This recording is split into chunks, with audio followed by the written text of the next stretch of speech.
Hi guys, welcome back. In this video, we're gonna shift gears, okay? And we're gonna talk about something a little bit advanced, piezoelectric materials. They are actually a very valuable actuators in mechatronic systems and high precision control. Let's look at this system, okay, and see how we can actually model this actuator using lumped system approach and mass and spring and damper. Let's get into it. Okay, you see that I have a stack of piezo materials here. Okay, piezo is a material that when we apply electricity on it, it's going to give us some mechanical motion. Okay, and vice versa. When you apply some mechanical motion or forces on it, you can harvest some electricity. Okay, in this problem, we are looking at an actuator, which means that we're going to act on the environment with this piezo.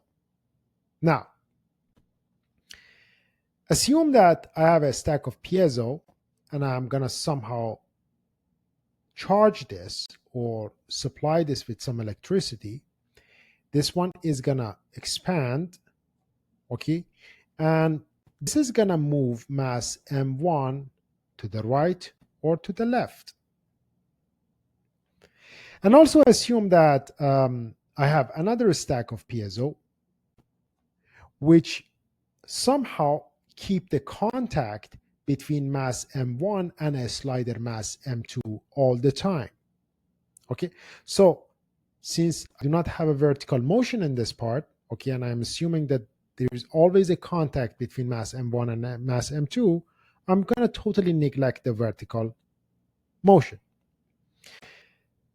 So on the other side, I have mass M2. Since mass M1 and mass M2 are not rigidly attached to each other, and there is a drive friction between them, okay, when you excite mass M1, it's going to somehow drag mass M2 to the right or to the left. Okay, and that's what we want to harvest from this system, the motion of M1 and the motion of M2. Okay, I'm going to first list the elements in this system. Okay, and see what do I have in this system. Well, okay, when you want to write down the elements in the system in terms of inertia, stiffness, and friction, you do not have any piezo. Yeah, we didn't have any piezo as inertia, stiffness, or friction. So we need to come up with a model, okay, for this piezo. One of the important models that we can get for these piezo materials is we can somehow model them as a spring and a damper in series. Now, look, this piezo is going to push the M1 to the right or to the left. We can consider that the effect of that motion as an external force, just like the F electromagnetic force that we had in solenoid valve. Okay, so let me simplify first this system, okay, and then write the elements. Okay, so look at this. I have the wall here. Okay, instead of piezo, I'm going to incorporate a spring and a damper. Okay, and then the mass M1. Also, between the two guys here, I'm going to have a drive friction. Okay, and this is connected to the slider mass M2. Okay, which on the surface and the wall, we have some rollers with no friction. Okay, so the only friction that M2 has, which is the slider mass, is a drive friction between M1 and M2. Okay, good. Now, this is something that I can talk about it. Okay, and don't forget to put the external force or FPZT in this system. Okay. So now let's go to the elements in this system. This is something that I can talk about it right now. Yes? So the elements in terms of inertia, stiffness, friction, my sources, and the number of ODEs. Well, okay. This is a mechanical translation motion again. Okay. And I know that in mechanical translation motion, my inertia elements are my masses. I have two masses here, mass M1 and mass M2. My stiffness element is a spring, or the stiffness that I modeled or lumped as a spring in the system. My friction elements are first the viscose damper that I use to model the piezo, and also the dry friction between the two surfaces. The next one is the source. I have only one source in this problem, and that's going to be the piezo force. For number of ODEs, I would look at the number of inertia elements. Look at this. I have M1 and M2. So I would say that I would need two equations. Okay, let's go to step one, which is basically selecting our coordinate system.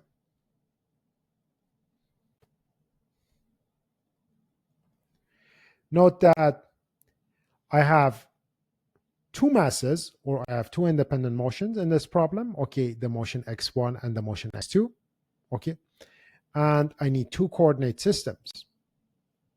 So I'm going to work with x1 and x2, the coordinate systems that are given to me. x1 is measured from the free length of the spring, pointing to the right.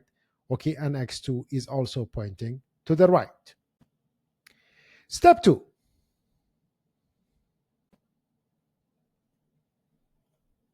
Isolate your inertia elements. What do I mean? Okay, I mean that grab them, disconnect them, throw them on a piece of paper.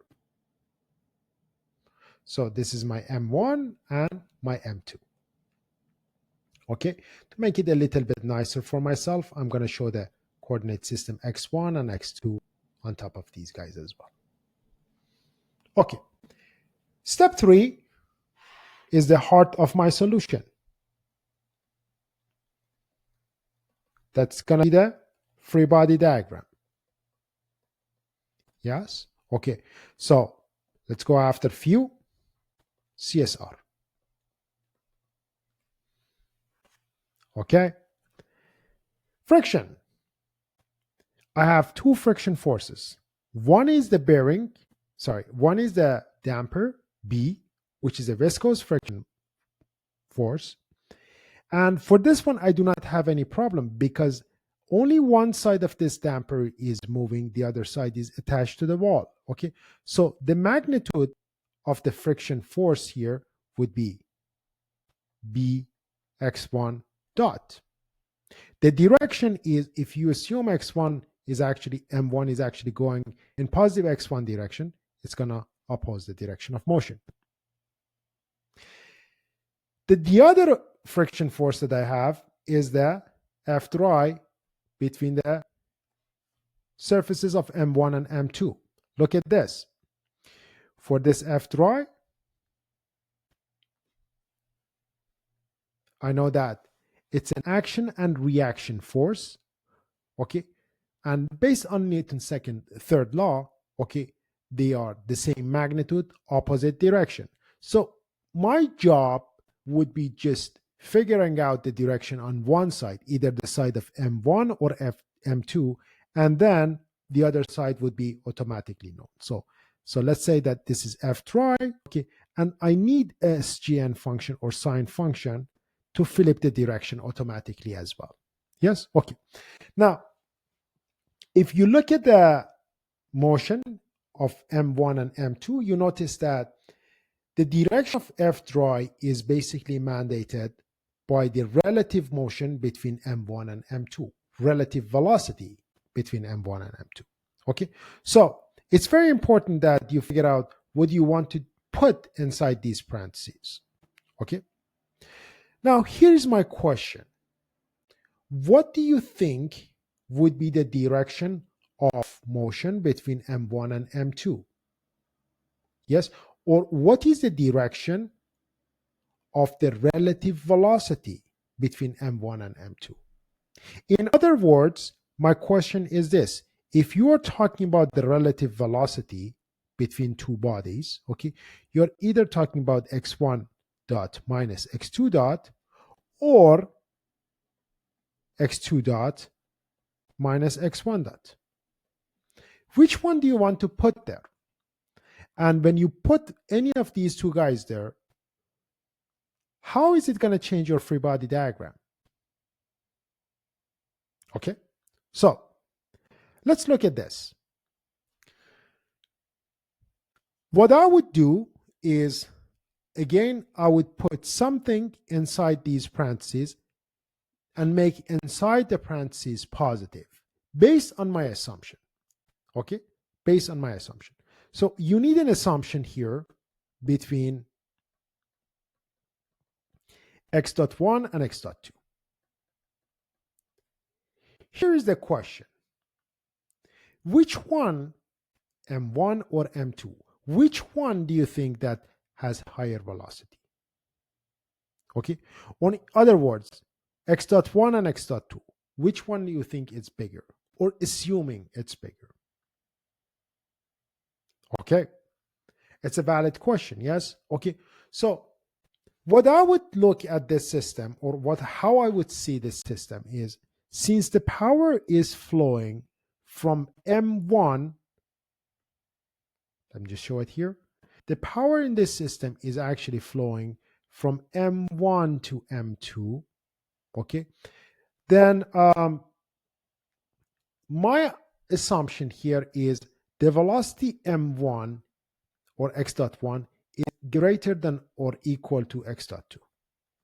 Okay, and how did I come up with this assumption?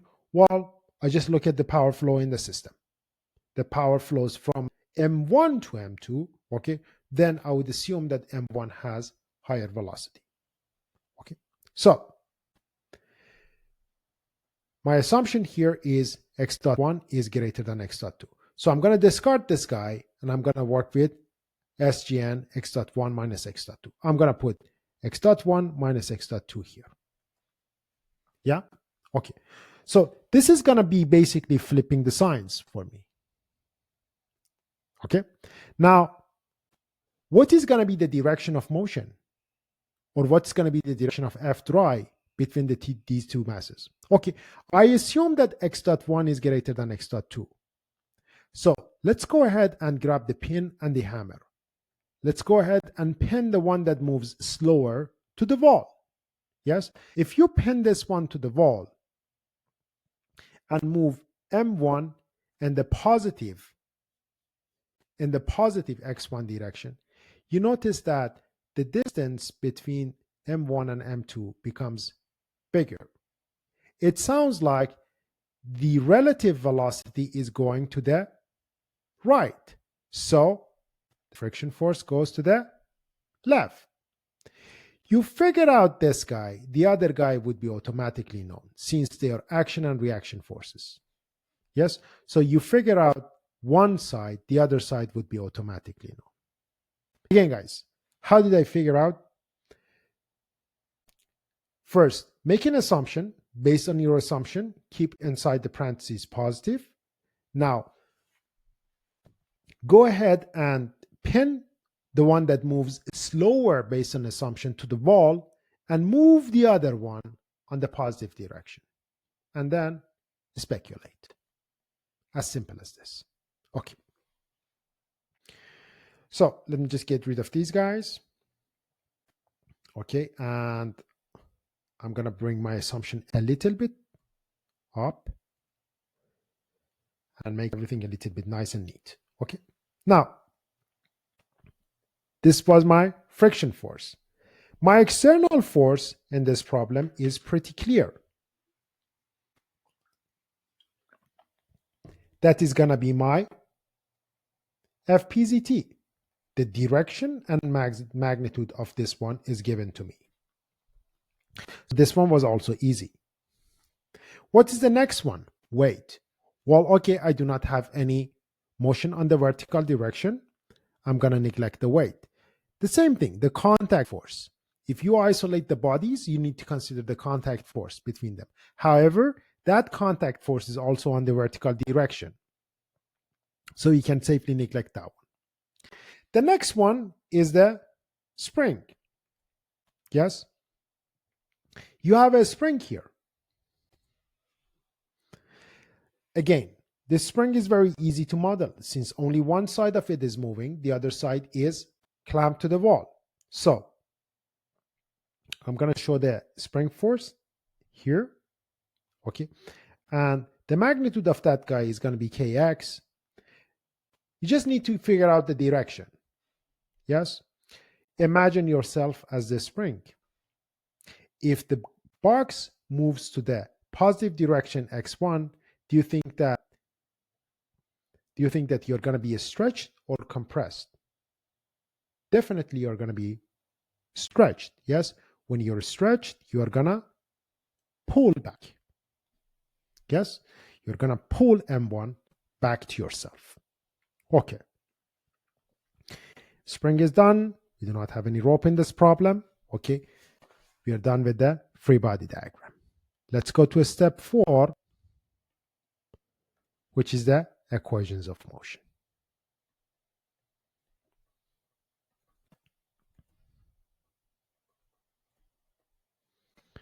Okay. I needed 2 equations of motion. Let's go ahead and write them down. Newton, second law. Yes. Summation of the forces along x1 equals to m1 x1 double dot, and summation of forces along x2 equals to m2 x2 double dot. Okay, very simple. Look at this. How many forces do I have here? 1, 2, 3, and 4 on the side of m1. Also, on the side of m2, I have only 1 force. Yes. Now let's look at the forces on the side of m1. You see that besides FPZT, or the piezo force, all the other forces are actually pointing on the negative x1 direction.